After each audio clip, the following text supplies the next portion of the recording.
necessários para o seu desenvolvimento. Palestras, estudo e informação. Com carinho, respeito e muito valor por você. Você não vai ficar de fora, não é?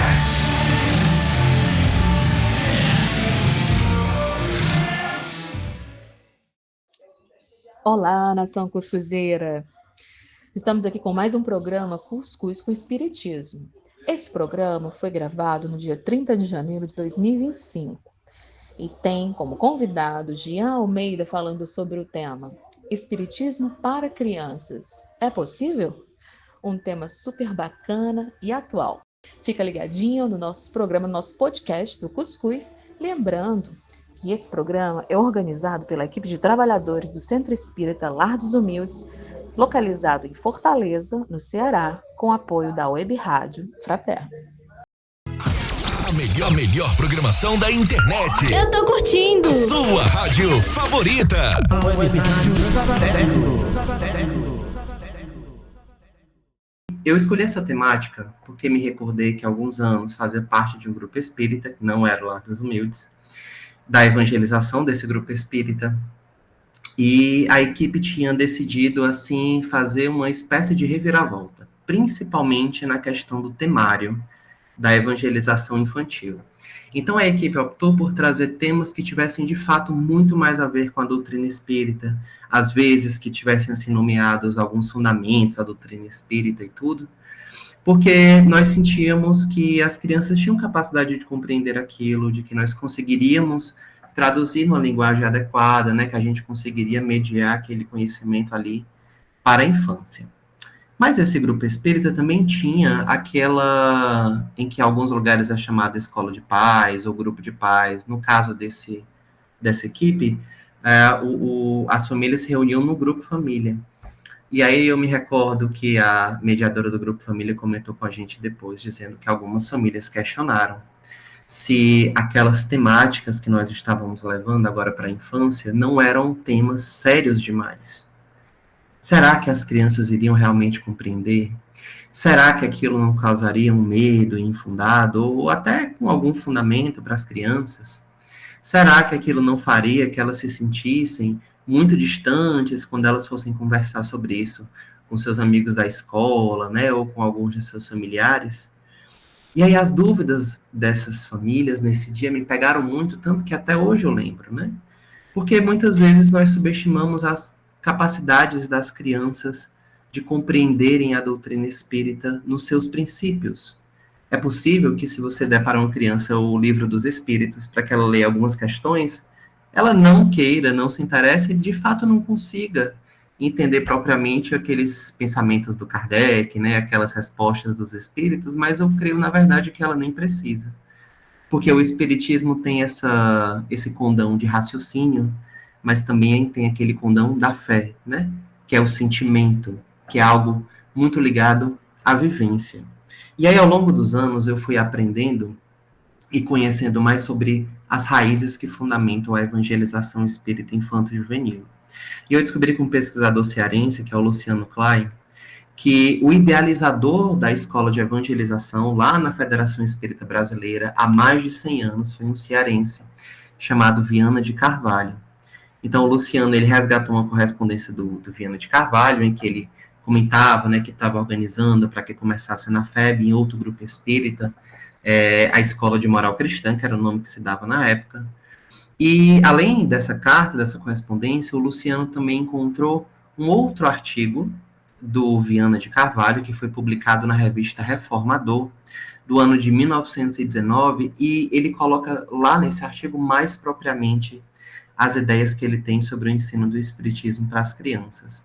E aí eu queria ler um pequeno trecho aqui, porque eu acredito que essas pessoas que fundamentaram a tarefa com as suas ideias foram, de fato, aquelas pessoas que deram a solidez que hoje nós encontramos, sabe? Mais de 100 anos depois. Então, em determinado momento desse artigo, o Viana de Carvalho, que você deve conhecer talvez por alguma obra psicografada do Divaldo e por outros meios do movimento espírita, ele diz assim: todos os outros credos porfiam no esforço educacionista, mantendo vultosas instituições, fomentando estímulos que visam aumentar o coeficiente de seus colégios, seminários, universidades, onde a juventude forma e tempera o caráter para os embates da vida social. Dessas organizações disciplinares emanam as fortes correntes do proselitismo, porque as ideias incutidas em cérebros tenros permanecem vivamente dominadoras no curso de futuras atividades mentais. Oliviana trazendo isso aqui há mais de 100 anos, né? A escola é o viveiro de vocações desenvolvidas à custa de processos aconselhados pela pedagogia. E aí, só nesses parágrafos aqui que eu li, eu já considero a fala dele muito forte, porque ele, de modo geral, chama a atenção de que os outros credos religiosos se preocupam muito com a educação das crianças e dos jovens, principalmente em transmitir os seus princípios, a sua forma de interpretar o Evangelho, a sua forma de ler o Primeiro Testamento, em suma, a sua forma de conhecer o Cristo. E olha que de forma muito ferrenha eles passam isso para as crianças e para os jovens, com seus medos, muitas vezes com seus preconceitos, com as suas limitações. Obviamente que não é só isso, né? Existe um equilíbrio aí, existe também um lado bom, existe também a busca da moral, mas nós que somos espíritas reconhecemos que a doutrina espírita tem uma visão bastante diferenciada. E aqui não é a gente estar, sabe, buscando se achar mais do que o outro absolutamente, mas nós que somos espíritas reconhecemos nessa doutrina o Consolador prometido por Jesus. E nessa perspectiva de Consolador, o Espiritismo não vem simplesmente como uma religião que a gente precisa obrigar e converter os outros, ou precisa formar as crianças desde pequenininhas nessa religião. A ideia não é essa. A ideia é que nós possamos entender, vivenciar e passar o Espiritismo para as crianças no sentido de leis universais. Porque é isso que o Espiritismo de fato busca trazer para a gente. Um conhecimento de um código moral que não é simplesmente do planeta Terra, mas que é de todo o universo. E que uma vez que ela aprenda esse conteúdo, né, que de fato aquilo faça sentido no seu dia a dia, aí ela vai conseguir vivenciar em todos os momentos, seja no nosso plano físico, ou seja, no plano espiritual. Obviamente, quando a gente pensa nessa vivência e nesse ensino do Espiritismo para as crianças, a gente sempre deve observar a questão pedagógica e a questão do desenvolvimento, né? Isso é algo óbvio que nós evangelizadores, que nós familiares, educadores de modo geral, precisamos buscar. Mas eu também considero que o nosso principal objetivo não deve ser fazer com que as crianças elas gravem perguntas do Livro dos Espíritos, perguntas do livro dos médiuns, ou gravem algum caso da Revista Espírita, absolutamente. Mas o nosso desafio, na verdade, é como é que nós vamos traduzir aqueles conteúdos para uma linguagem da infância, que registra muito mais o sentimento do que a fala. Isso é algo que nós, educadores na escola, buscamos sempre, né? Por exemplo, a gente às vezes precisa passar conteúdos da língua portuguesa, matemática, de ciências, que de modo geral a gente pode até achar que é muito complexo, mas nós somos designados para passar e mediar esse conteúdo para as crianças. E com o Espiritismo precisa ser da mesma forma, sem, mais uma vez, que a gente subestime a capacidade delas de compreender. E aí eu acho interessante, porque o Espiritismo, ele não vem nessa feição de ser uma religião, né? Nós não vamos converter as crianças nessa religião, e eu digo isso porque alguns grupos espíritas têm esse receio de se dizerem espíritas na evangelização infantil, ou de levarem ali algum conteúdo espírita, de fato, para a evangelização infantil, porque algumas pessoas que frequentam aquele espaço não são espíritas ou não se consideram espíritas. Mas aí nós lembramos de Kardec, que num artigo lá da Revista Espírita, de 1868, Kardec responde a pergunta se o espiritismo é ou não uma religião, né? E aí ele vai dizer que o espiritismo, sim, pode ser encarado como uma religião, mas no sentido filosófico. E eu achei isso muito brilhante, porque quando a gente pesquisa sobre o que é esse sentido filosófico, eu, particularmente, compreendo como uma religião que não simplesmente busca aceitar as coisas, mas busca entendê-las. que não simplesmente desconsidera, por exemplo, o mundo espiritual ou aquilo que acontece além do mundo físico, mas busca compreender esse modo de comunicação entre nós e aqueles que já se foram. E é possível que alguns de nós considerem que esses assuntos são sérios para lidar com a infância, mas absolutamente nenhum de nós vai poder subtrair uma criança, por exemplo, se, durante a sua vida, ela precisar vivenciar a ausência de algum dos seus pais ou dos dois pais por conta de um desencarne. Muitas crianças, e nós devemos conhecer algumas ou muitas, precisaram vivenciar isso na sua vida. E com certeza elas se perguntam: para onde será que ele foi? Para onde será que foi o meu pai? Para onde será que foi a minha mãe? Né? Ou meu irmão, a minha irmã? E aí muitas famílias explicam isso através do fato de que eles viraram uma estrelinha. Eu adoro essa desculpa, né? Porque a gente tem toda uma ideia de, nossa, porque foi para o céu, foi para o inferno, foi para tal canto, foi para o purgatório. Mas no Espiritismo nós não acreditamos nisso. No Espiritismo nós pensamos diferente. Então eu fico pensando, qual não seria o consolo para essas crianças? Porque o Espiritismo, mais uma vez, é o Consolador prometido. Se nós estivéssemos aptos e acreditássemos de fato na mensagem espírita, de modo a passar para ela que aqueles seus familiares continuam vivos, mas de outro modo. Na evangelização não tive essa experiência, mas na escola, como profissional educador, eu tive. Me recordo de uma das crianças em que a mãe havia desencarnado. A mãe desencarnou quando ela tinha 5 anos, e eu a conheci quando ela tinha por volta de 6, 7 anos, né? Então fazia pouco tempo.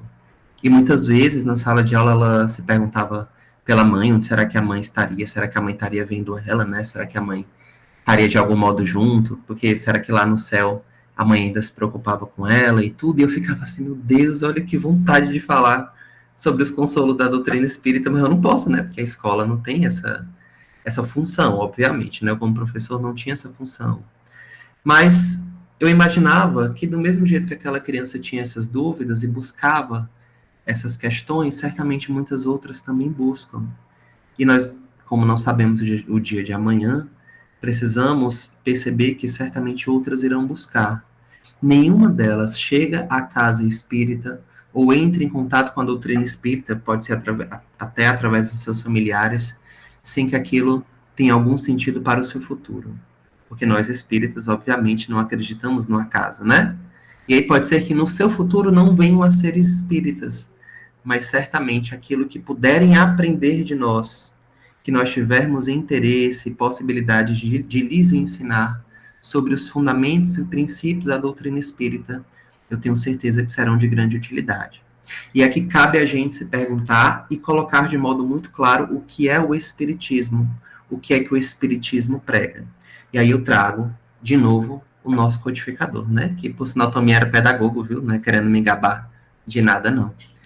Mas Kardec, primeiro, lá na Revista Espírita, isso no ano de 1861, ele traz uma discussão com um determinado escritor católico que publicou uma obra trazendo pontos do Livro dos Espíritos e tentando, assim, diminuir aquelas ideias, sabe? Assim, tirar alguns pontos, né? Tirar a credibilidade do Espiritismo. E Kardec faz um contraponto entre as possibilidades que aquele autor colocava, entre as ideias que o autor colocava, porque o autor dizia, por exemplo, naquela época, que fora da igreja não havia salvação. E aí Kardec brilhantemente coloca aquilo que depois vai para o Evangelho segundo o Espiritismo, né, no capítulo 15, que na verdade, para nós espíritas, é fora da caridade que não há salvação. E aí eu acho isso muito brilhante, porque isso abre um leque de possibilidades imensas para que a gente trabalhe com todo mundo, mas principalmente que nós possamos trabalhar com as crianças. A ideia de que a caridade vem como uma solução para o nosso crescimento moral. Para que melhor exemplo daquele que também está no Evangelho segundo o Espiritismo, os infortúnios ocultos. Daquela mãe que visita várias famílias, ajudando as famílias, e junto dela está quem? A filha. Sempre aprendendo, muitas vezes quer doar alguma coisa, mas a mãe diz, olha, ainda não está no tempo, porque se eu te der alguma coisa para doar agora, vai ser como se eu estivesse doando. Mas você está aqui me acompanhando, você está aprendendo 1 hora, você vai conseguir doar algo de você mesmo para essas pessoas. Não é incrível isso? Essa possibilidade de aprender e vivenciar a doutrina espírita no dia a dia, junto com seus familiares, muito além da evangelização, E aí eu me recordo que, por exemplo, no Lar dos Humildes, nós temos as visitas mensais que são realizadas a várias instituições. Se você não conhece, pode buscar. Fui a algumas, já achei muito incrível, muito boas, muito ricas, mas ainda mais rico. Achei porque em algumas dessas visitas havia uma companheira nossa de EAD, né? A gente não vai citar aqui o nome, mas uma companheira nossa de EAD, que em muitas visitas levava a filha e também levava a neta. A neta que, por acaso, era uma das nossas evangelizandas lá no Lar dos Humildes, né? E aí elas levam, e aí a criança, né, a menina fica assim, às vezes brincando, rodando de um lado para o outro e tudo. E a gente, quando olha de perto isso, pode parecer uma cena extremamente comum. Mas eu, como educador, isso é uma opinião pessoal, tá? De modo muito humilde, digo aqui, que eu considero isso a educação do futuro. Aquela educação em que a família faz alguma coisa, que acredita ser o melhor, e não simplesmente fala para que a criança faça, mas ela busca vivenciar isso com a criança. Esse é um exemplo muito grandioso. Agora pergunta quantas famílias têm o costume de fazer isso. Eu acredito que são pouquíssimas, pelo menos daquilo que eu conheço, obviamente. Me recordo também em outras instituições espíritas, quando nós fazemos a campanha do quilo, que lá chama a campanha do quilo Alta de Souza, né? E também uma senhora lá, uma vozinha, em muitas campanhas que ela ia fazer, sempre levava a neta dela. E aí a gente ia, né, a campanha do quilo, se você não sabe, a gente passa de porta em porta pedindo alimentos que depois vão ser usados para construir cestas básicas e doar a famílias que necessitam. E aí muitas vezes a gente lá batendo no portão do povo assim, 8 horas da manhã no sábado, 9 horas da manhã, e ela lá com a gente, sabe, chamando e batendo palma. Algumas vezes ela queria explicar, queria participar. Depois a gente voltava para o centro. Aí, na separação dos alimentos, ela muito ativa ali na separação, sabe? Em tudo aquilo que o trabalho tinha, em todos os setores ela queria estar presente. Por quê? Porque foi dada a oportunidade. Porque foi dada a oportunidade. Então, às vezes, não se expande porque não tem a oportunidade. Sabe aquele sentimento? Costumamos dizer que as gerações novas vão trazer a renovação para o nosso planeta, mas aí, para que elas tragam essa renovação, nós precisamos dar espaço, precisamos promover essas oportunidades. Eu, inclusive, acredito, e aqui não seria como uma espécie de crítica, mas como algo que eu, sendo evangelizador, preciso trazer mais quando faço um planejamento da evangelização, que é buscar esses momentos de vivência dessa caridade que Kardec nos falava e nos colocava como meio de salvação para as crianças da evangelização. Porque eu acho que algumas vezes a gente brinca muito. Olha só. E aí você lê em todo canto que a criança tem que estar brincando. E eu concordo plenamente. Mas quando você convive com a criança diariamente, você vê que ela adora brincar. Mas que ela também gosta de momentos sérios. Ela adora brincar. Mas ela também gosta daqueles momentos que tocam a alma, que despertam a sensibilidade. Ela também gosta de estar junto de pessoas que possam passar alguma experiência e que permitam alguma experiência nova que ela sinta que lhe engrandeça, que faz bem para ela. Né? Essas vivências que buscam despertar a moral. Então, o brincar ele é maravilhoso e a gente pode inventar milhares de dinâmicas que tentam mimetizar esse sentido da caridade, mas nenhuma delas vai substituir a caridade em si. Ali no centro espírita, a gente talvez fique um pouco limitado, por isso que nós sempre dizemos que é como se fosse um estímulo, as famílias precisam buscar isso no seu dia a dia, na sua vivência. Ali no centro espírita estamos como que um pouco limitados, mas nós podemos buscar mais se nós quisermos. Nós podemos, por exemplo, promover um dia de visitas da evangelização a alguma instituição. Poderemos promover dentro da evangelização campanhas de arrecadação de tampinhas, por exemplo, de garrafa PET. Você sabia que tem instituições que trocam essas tampinhas por itens como cadeira de rodas, que podem ser usados por crianças dessas instituições? Poderíamos promover, por exemplo, campanhas de arrecadação de leite em pó. Aí a gente montaria todo um programa para que a criança, junto com a família, buscasse ali no seu núcleo familiar, né, nos outros que não frequentam o centro. Poderíamos, quem sabe, promover uma visita a essas instituições para que elas conheçam essa realidade. Quem sabe as crianças do centro espírita entrando em contato com crianças que estão em algum tipo de tratamento, mas que ainda são crianças e que precisam desse contato.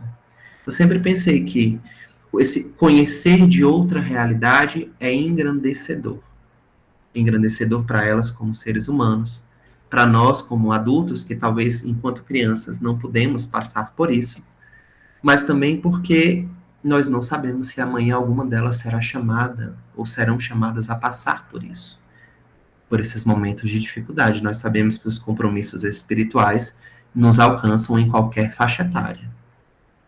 E aí fica aqui então, né, vou passar a palavra para Paloma, mas fica aqui então o nosso estímulo, que nós possamos conhecer a doutrina espírita com as crianças, no sentido de raciocinar, sem diminuir o conteúdo ou tornar aquele conteúdo muito mínimo, duvidando da capacidade das crianças, mas além do raciocinar, vivenciar e sentir o que Kardec buscou e os espíritos superiores também buscaram trazer para nós. Fora da caridade, não há salvação. Paloma, tá contigo. Excelente, Jean. Mas antes do intervalo do break, vamos mandar um salve, um cheiro, um beijo, cuscuz com queijo para a Esté, que é aluna do Jean. Esté com TH, ela é chiquérrima. Então, gente, bora para os comerciais, vamos para o intervalo com música e já já a gente volta com Piga Fogo do Cuscuz com o Jean.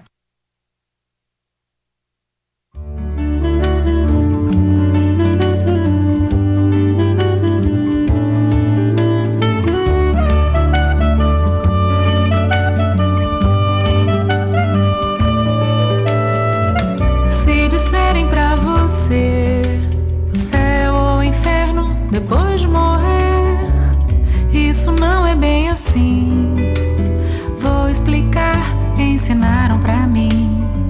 O purgatório é aqui, o planeta onde eu nasci. Tantas vezes vou voltar e decidir onde ficar.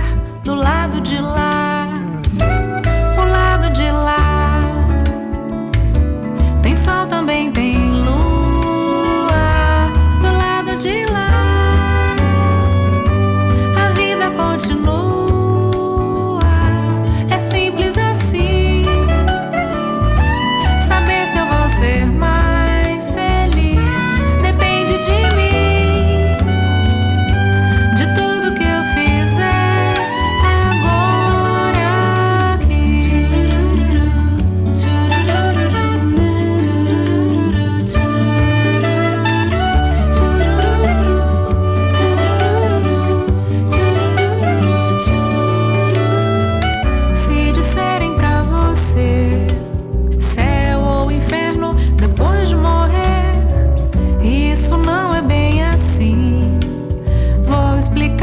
Ensinaram pra mim, o purgatório é aqui, o planeta onde eu nasci.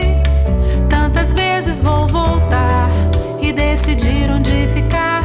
Do lado de lá, o lado de lá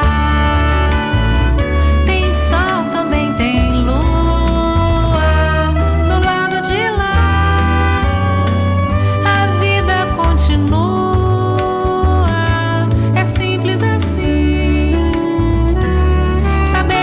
Ser mais feliz depende de mim.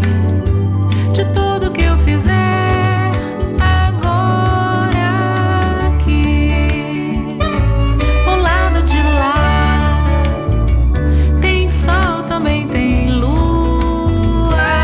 Do lado de lá a vida continua. É simples assim. Saber se eu vou ser mais feliz depende de mim. De tudo que eu fizer agora aqui. O céu está no coração. Nascer, morrer, renascer. O céu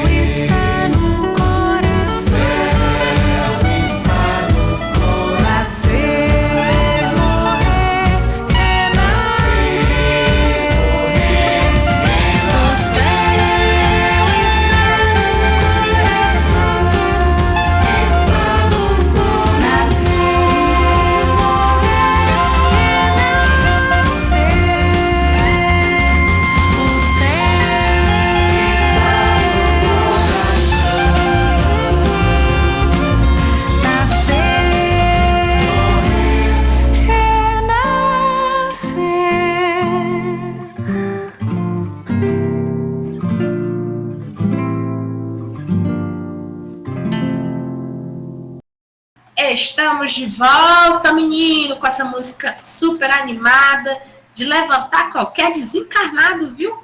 E qualquer vibração que tiver baixa, essa música, ó, já levantou. Vamos iniciando nosso momento com Piga Fogo no Cuscuz. Bora pipocar! Deixa eu ver aqui quem tá na ordem alfabética de levantar a mão. Alô, alô, ela mesma, a nossa Dora Aventureira. Fala, Iraci, que o Gia te escuta. Olá.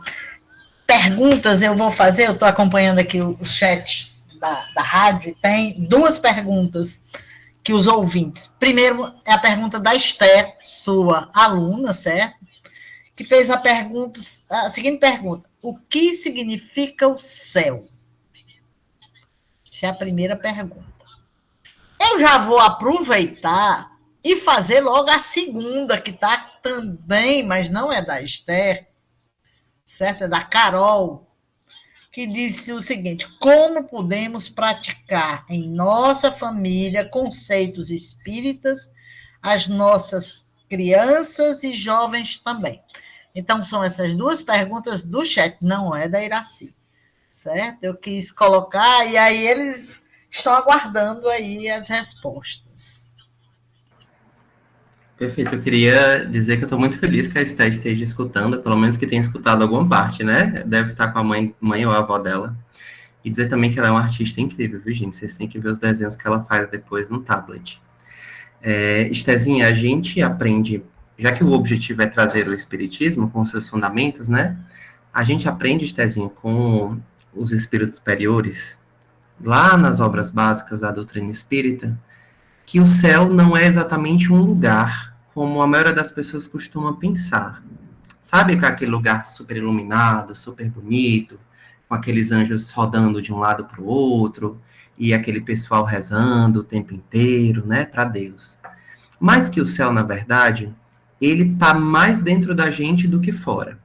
Qualquer lugar que a gente está pode ser o céu, contanto que a gente esteja bem com a nossa consciência. O que é que isso quer dizer? Toda vez que a gente faz uma coisa boa para nós, ou uma coisa boa para os outros, a gente vai ficando um pouquinho mais perto de Deus.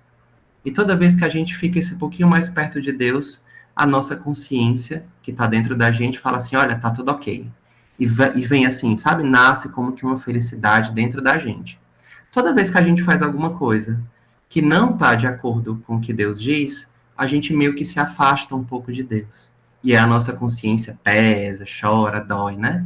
Então eles ensinam pra gente, olha, toda vida que você faz aquilo, que a sua consciência diz que tá ok, que você faz alguma coisa que agrada a Deus, que tá de acordo com aquilo que ele ensina pra gente, então você tá um pouquinho mais no céu. E pode ser em qualquer lugar, no centro espírita, na sua casa, na escola, na rua, contanto que você busque fazer o bem. É assim que eu entendo, viu, Estezinho? E a próxima pergunta é da Carol, né? Carol, eu esqueci completamente qual era a pergunta. Por favor, Iraci, me ajuda. Vamos lá, repetindo. Como podemos praticar em nossa família conceitos espíritas, as nossas crianças e jovens também? Carol, o Evangelho no Lar é incrível para isso, né? Porque o Evangelho no Lar vai permitir que você leia alguma coisa do Evangelho sem a perspectiva de que as crianças gravem aquilo, ou gravem um parágrafo inteiro.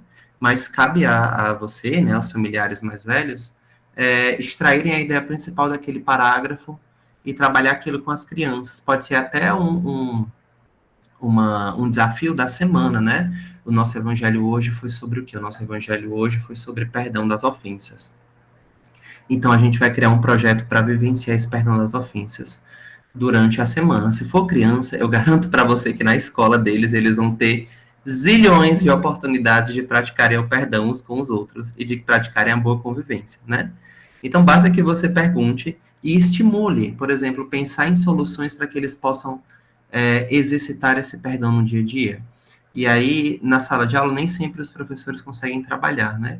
E algumas vezes, quando as crianças trazem essas demandas da escola de conflito, algumas famílias meio que se inflamam, né? Porque, ai meu Deus, o meu filho é minha filha. Mas nós podemos ir além disso e, de fato, buscar com eles uma solução que seja viável para a criança, né, que ela se sinta bem em realizar, se sinta bem em colocar em prática. Então, a minha sugestão é essa, um projeto de evangelho no lar. Estuda com a família e depois busca junto como é que pode colocar aquilo em prática na semana. Fala, André. Olá, todos bem? Boa noite aos nossos queridos ouvintes. E enquanto o Jean falava, eu voltei no tempo, sabe? Voltei no tempo onde durante mais de uma década eu ouvi uma frase. Mas o que foi que me fez lembrar dessa frase? Foi justamente os exemplos que ele citou. De como é possível ensinar exemplificando. Não tem forma melhor, né?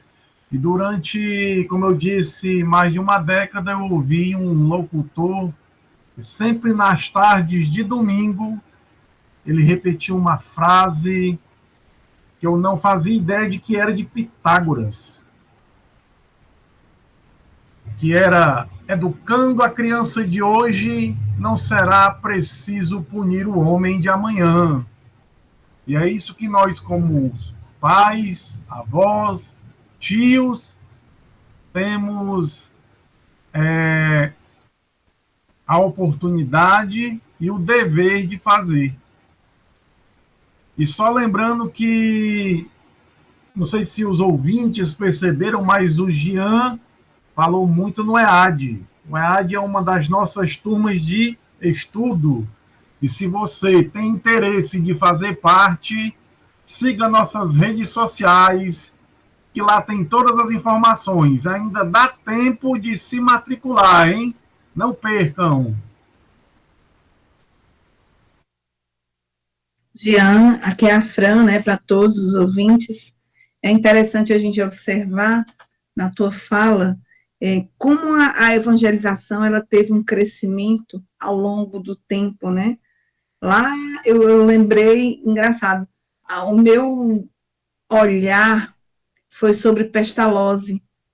E lá no Instituto Pestalozzi é o que eu imagino de uma evangelização, é o ar livre, é tirar a criança de dentro e colocar o indivíduo, né, no caso, o ser humano, como não um coadjuvante, mas um ator principal, exercendo dentro do centro espírita um papel que hoje só é geralmente feito, né, por adultos, deixar de ser um coadjuvante para ser um ator principal. Isso aí é interessante a gente observar, porque o Pestalozzi, a ideia dele de educação é diferenciada, ele muito veio a estimular o Kardec na formação da doutrina espírita.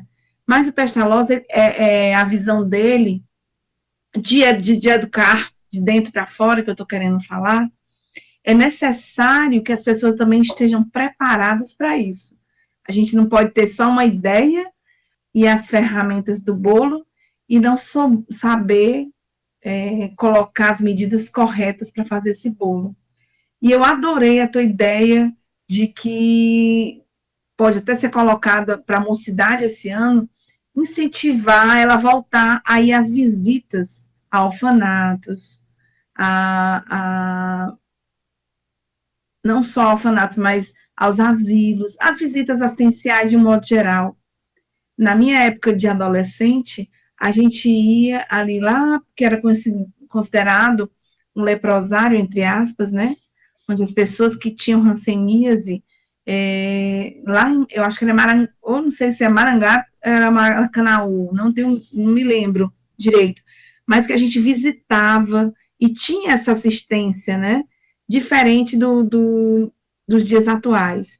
E uma outra coisa que me chamou a atenção na tua fala, são várias, viu, Jean? Eu vou anotando aqui, e são várias, é que a evangelização, as crianças de hoje diferem das crianças evangelizadas 15 anos atrás. São espíritos de uma escola diferenciada, que estão acostumados diuturnamente a ter contato com o computador, com o tablet, com o celular, né? Só o dedinho passando, e a gente muitas vezes não é nem subestima que eles têm condição de acompanhar a doutrina, eles acompanham sim, mas tem que ser colocado, a Iraci, ela bate muito na tecla que a gente tem que fazer conhecer Jesus, que Jesus, a boa nova do Cristo, que representa o verdadeiro cristianismo primitivo, ela tem que ser colocada para o evangelizando. E isso a gente trazendo em pauta, a gente vê que há necessidade de conhecer sim o Cristo, para que ele faça parte, ele seja, agora ele, né, o autor principal da nossa história, porque a partir do momento que eu passo a ver os ensinamentos e praticá-los, eu estou com a faca e o queijo na mão para me transformar em um homem de bem, né? Foi bem interessante a tua fala, eu refleti muito, você me botou para refletir bastante, viu? Acerca de alguns fatores que a gente pode sim fazer a diferença na vida de crianças e jovens, se a gente quer fazer. Mas a minha pergunta é um pouco, agora, ó, depois que eu dissertei, né, nós agora vamos perguntar, como receber tantas crianças com dificuldades, com depressão, com autistas, com TDAH, com inúmeros fatores toques que são determinados, né, dentro da casa espírita, e a gente só tem 1 hora, Jean, por semana para evangelizar. Como é que fica isso? E tem muita coisa para falar, né? Fran, eu tenho aprendido nessa minha jornada como educador que a educação, ela absolutamente não é uma coisa geral, mas a verdadeira educação, ela é algo bem específico. Então, a gente estuda sobre educação, mas cada pessoa tem necessidades educacionais diferenciadas, necessidades educacionais específicas, tanto do ponto de vista intelectual, quanto do ponto de vista moral, não é isso? Cada um de nós tem as suas questões para serem trabalhadas. Então, você citou Jesus, eu concordo plenamente, eu sinto que ele precisa ser apresentado. Eu lembro que, numa live com o professor Severino Celestino, ele estava falando sobre Jesus, sobre os vários modos de ver o Cristo. E eu perguntei para ele qual seria o melhor modo de apresentar o Cristo para as crianças, de acordo com a opinião dele. E ele disse que ele achava que era pelo Jesus histórico, né? Não sem o viés religioso propriamente, mas o Jesus histórico. E que, à medida que fosse sendo apresentado Jesus, fosse buscando vivenciar Jesus com as crianças. Porque, de fato, é isso. A gente mostra uma figura, fala de uma frase, lembra um momento, faz uma pecinha, mas cabe ao evangelizador, ao familiar, vivenciar o Cristo. E aí a gente... porque é mais concreto, né? Precisa de algo mais concreto para que a criança pressinta aquilo, né? Ou relembre as promessas de Jesus. E aí a gente entra no segundo ponto, na tua pergunta propriamente. Qual será o modo de receber tantas questões na casa espírita, de lidar com tantas questões das crianças que chegam até nós? E eu penso que, como você mesmo trouxe, Jesus é o exemplo máximo. Jesus, quando esteve entre nós, ele esteve no meio das mesmas questões, com pessoas, não as mesmas, mas muito semelhantes. E o que foi que ele escolheu fazer? Ele escolheu estar com elas.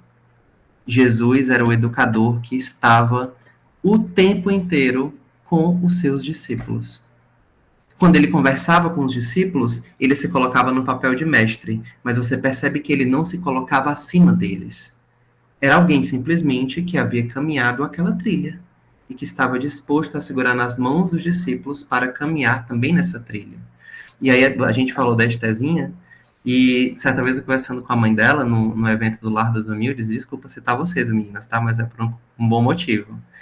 E a mãe dela comentando sobre como é que ela lidava com a Esté, sabe? O modo que elas conversavam com a outra, você percebia que tinha mãe, que exercia o papel de mãe, mas que também tinha amiga, tinha companheira que escutava e que buscava vivenciar ali junto com a filha as suas questões e os aprendizados, e eu penso que essa é a nossa saída. A gente estar junto com eles, não acima, como se pudesse ensinar tudo, mas segurando na mão, ajudando a enfrentar aquilo que for necessário enfrentar. Gratidão, Jean. Foi super, ultra, mega explicado. Vamos colocar em pauta. Fala, Jader. Boa noite, meus queridos, minhas queridas da Nação Cuscuzeira. Boa noite, Jean Cabrabom, prazer ter você aqui no nosso programa. A pergunta que eu tenho é o seguinte, nesses anos todos nesse serviço vital, qual foi o tema mais difícil que você já teve que abordar no ensino infantil? Assim, o que você passou mais tempo pensando, meu Deus, como que raios que eu vou falar sobre isso com as crianças? Imagino que, eventualmente, você foi bem sucedido, mas qual foi o que você queimou mais pestana em cima do tema? Olha, aquele tema que me pareceu que tinha mais ideias diferenciadas sobre o que é que poderia ser, é quando a gente fala ou falou de Deus, ou se você falar hoje, é possível que você tenha essa mesma impressão em qualquer uma das turmas. Se você falar sobre a ideia de Deus para as crianças, elas vão dizer, provavelmente, que é um senhor barbudo, que é um homem que está em tal lugar, olhando pela gente, numa ideia bem arcaica do que é Deus, né? E aí, quando você traz para eles sobre o que é que a doutrina espírita pensa sobre Deus, né? Aquilo, por exemplo, que Kardec colocou lá na Gênese e a Providência, que Deus não tem pé, não tem mão, não tem boca, é um ser imaterial, né? E eles ficam assim, vale, mas Deus não... Como é que ele fala com a gente, né? Aí teve uma vez que eles foram assim, trazendo hipóteses, e um dizendo e outro dizendo, aí no final um falou assim, eu entendi, né? Deus é uma luz. Aí eu fiquei, vale, que coisa interessante, né? E ficou por isso, né? Para aquela criança, naquele momento, Deus é uma luz. Mas, Jade, eu considero que é talvez a ideia mais complicada da gente passar, porque a gente também não entende. Mas eu sinto que se a gente sair daquele Deus arcaico, material, barbudo, né, de antigamente, para um Deus mais presente, né? Mas eu imagino que o denominador comum que você, imagino que tenta colocar para que as crianças levem para casa seria um amigo, talvez, alguém que nos ame. Seria esse o denominador comum que você faz questão que as crianças levem? Isso, um ser que não está conosco para nos julgar, porque com certeza elas vão ouvir isso em outros lugares. Mas um ser que está conosco, não importa o que seja, não para nos julgar, nem para nos condenar, mas para nos fazer crescer, para nos auxiliar no que for possível. Que maravilha. Muito Obrigado, bom, Jean. Para os adultos talvez seja mais difícil crer nisso, mas para as crianças podemos ter a certeza, elas absorvem com bem mais 20 anos para entender isso. É isso aí. Fala, Iraci.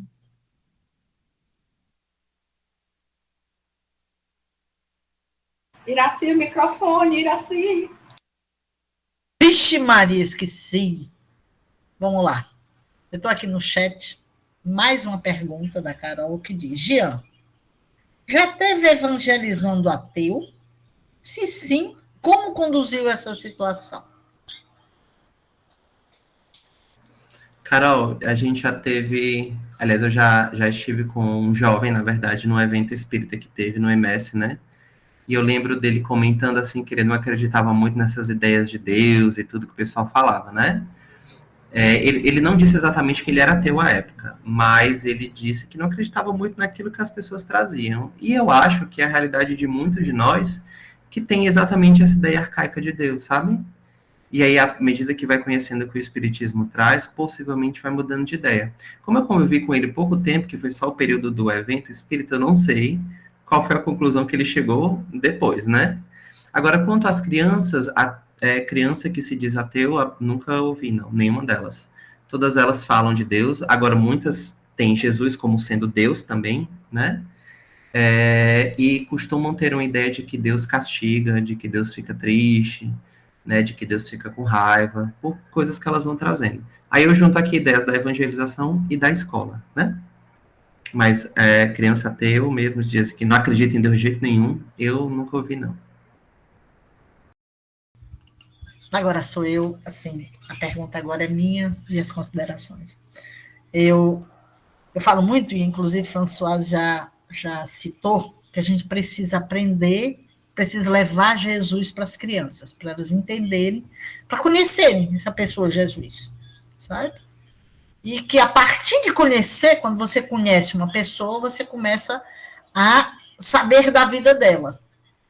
Entendeu? Porque o primeiro passo, eu não sei se eu não sou evangelizadora, mas eu trabalho na parte de cursos, e é muito interessante como é que a gente faz, e aí colocar em prática, colocar Jesus, apresentar Jesus às crianças. Como é que a gente faz isso de uma forma, sabe, onde que as pessoas conhecem, eu sei quem é Jesus.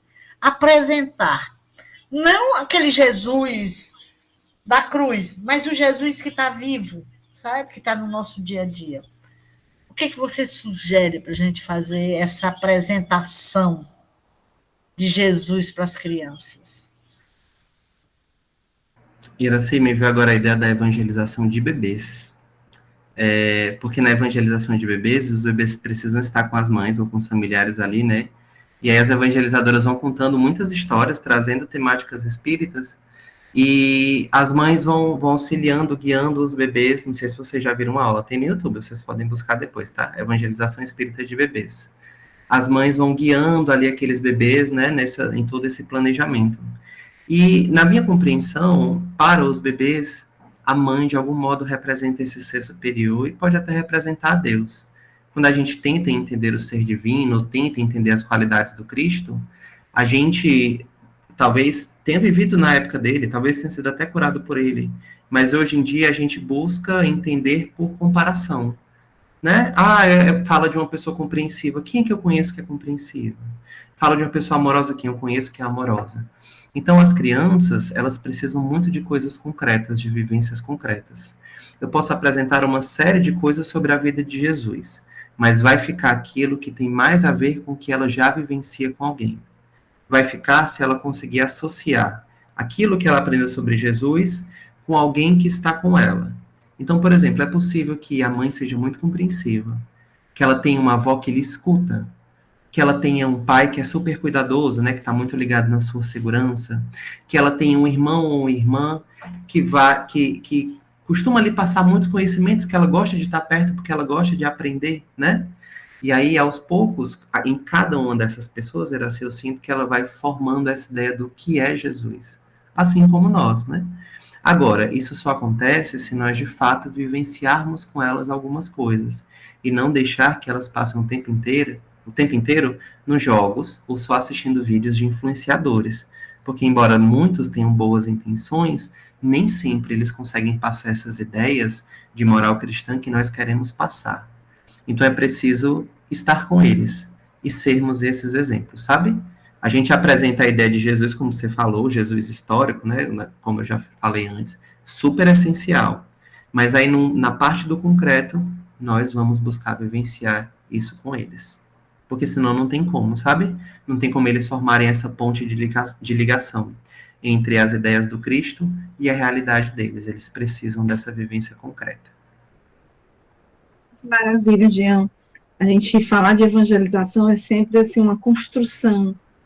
E lembrar, né, da importância de evangelizar corações pequenininhos que vão se transformar em adultos e vão ter corações de amor, de tranquilidade, de paz, e que possam formar famílias diante daquilo que o Cristo coloca, né, do trabalho, de reforma íntima, de melhoria e tudo isso mais. Muito obrigada, gratidão imensa, Jean, por estar conosco aqui na noite de hoje. É contigo, Paloma. Jean, gratidão por disponibilizar um tempo na noite de hoje para falar sobre a evangelização. E evangelizar é um ato de amor e também de ajudar, ser a semente para o futuro do Espiritismo. Vamos fazer a nossa prece final. Eu gostaria de chamar ele, que veio diretamente da Pitorescolândia, o Caba Pitoresca mesmo, nosso querido Jada Pitoresco. Tinha que ser a Paloma. Muito obrigado, muito obrigado. Obrigado, Jean, pela presença. E para serenarmos nossos ânimos e seguirmos em paz com nossas vidas, vamos todos, se assim nos sentirmos à vontade, fecharmos nossos olhos e lembrarmos a figura amorosa do Mestre da Galileia e do mundo todo também, que ainda hoje nos tem conduzido com sua mão piedosa pelas veredas da vida. Divino Mestre Jesus, obrigado por tudo isto que vivenciamos de bom nessa hora de estudo, de aprendizado, de tantas lições que nos aproximam mais de Ti, que saibamos buscá-lo sempre nos momentos bons e momentos ruins, porque é isso que faz valer a nossa caminhada evolutiva, esse tempo que nós passamos aqui nesse planeta. Senhor, permaneça conosco, hoje e sempre, que assim seja. Que assim seja. Gente, tomem cuidado na vibração, bebam bastante líquido, que essa virose da mosca piscou, a mosca te pegou. Então, vamos que vamos, que é isso. Um beijo, até o próximo mês. Fevereiro! Tchau, pessoal! Tchau, tchau, tchau.